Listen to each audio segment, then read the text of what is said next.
Well, about 12 years ago, my son and I were playing planes. And the way that we played with planes is we would lay on the floor and we had a bunch of these little planes, these little Matchbox car size planes, and we would fly them. And of course we would make noises and do like loop-de-loops and all the different things. And we would just do this for the longest time. And I remember, and probably 12 years ago, I was working at a church, and wonderful church. But in my mind, it was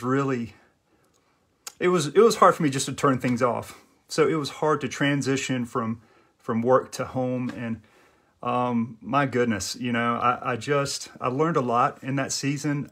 But there's one particular story. I remember flying with Luke, and my son Luke, he was probably, I don't know, maybe 2. And so he was flying and we were flying, and then, and everybody does this, but I pulled my phone out of my pocket and I didn't think he would notice.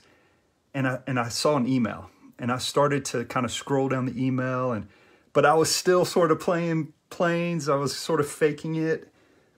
And I didn't realize, but Luke had seen me do that, and he had his pacifier. And I won't ever forget what he did, and it was prophetic, even to this day.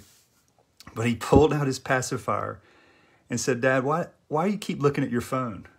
Oh, killed me.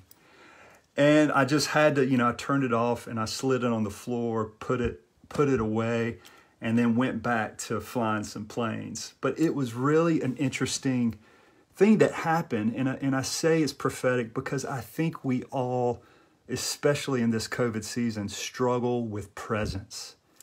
And when we are parents of presence, it changes everything for our kids. I don't think we realize the power of that. And that may look a little bit different for younger kids and for teenagers, very different. But I can't speak out enough the power of parents being present. Eye contact, good listening, empathy, asking questions, earning the right to speak truth into our kids. They need this. And so I feel like we really need a transition plan. A transition plan meaning, how do we go from work to home? How do we really make ourselves home with the Lord? Because I think what was happening for me was I was actually, in my mind, I was going other places. In my visual mind, in my imagination, I was going back to work. I was dealing with something very, very scary. My mind was somewhere else. I was in a foreign land. I was flying way far away, and I wasn't home. And the illustration's pretty powerful for me. But I love the way Eugene Peterson talks about being home with the Lord. And in John 15, he paraphrases verse 4 saying, Christ says, "Live in me, make your home in me just as I do in you." And in the same way that a branch can't bear grapes by itself, but only by being joined to the vine, you can't bear fruit unless you are joined with me.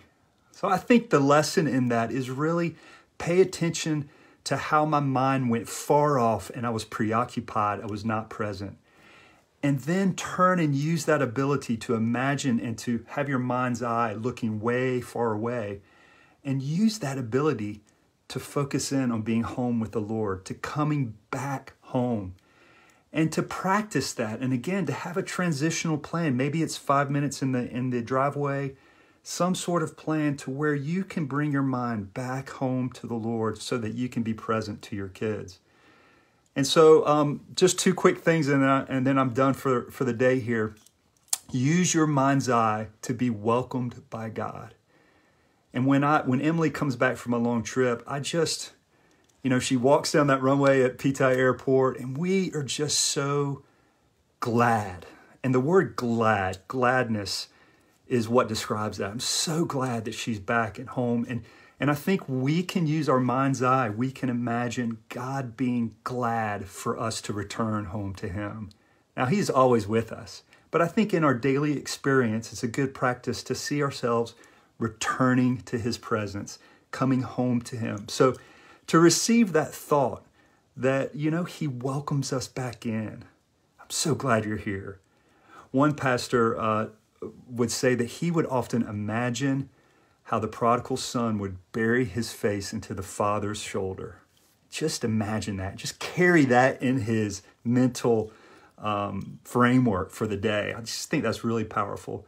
And the other thing that really has helped me is to drop your bags at the door.